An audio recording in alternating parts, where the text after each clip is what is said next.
Ne soyez pas inquiets, je ne prendrai pas la parole longtemps pour ne pas prolonger indûment cette liturgie de la parole. Je voudrais insister simplement sur 3 petits points concernant l'évangile que nous venons d'entendre.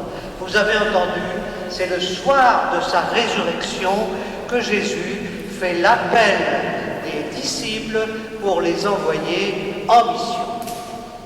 Les disciples, c'est-à-dire tous ceux qui acceptent d'être avec Jésus, de rester avec lui, de demeurer avec lui, comme dit l'évangile de Jean. C'est-à-dire nous tous qui nous sommes déplacés, qui nous déplaçons pour venir à la messe le dimanche.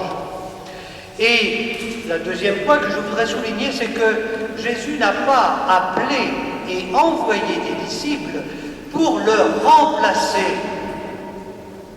Il n'a pas besoin d'être remplacé. Pourquoi ?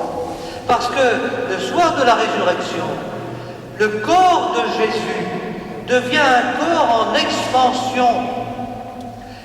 Comme le dit l'Évangile, il n'est plus soumis aux conditions de l'espace et du temps. Il est en expansion et nous disons avec saint Paul que nous pouvons être en lui. Les disciples qui sont envoyés, ce ne sont pas envoyés pour faire à la place de Jésus ce qu'il a fait, mais pour être au service de son corps en expansion.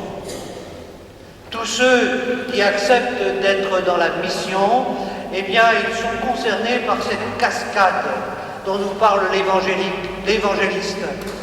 Le Père envoie le Fils, et le Fils qui a été envoyé envoie lui-même l'Esprit sur les disciples pour qu'ils bénéficient de la source qui est dans le Père. Ils sont envoyés en définitive et initialement par le Père lui-même.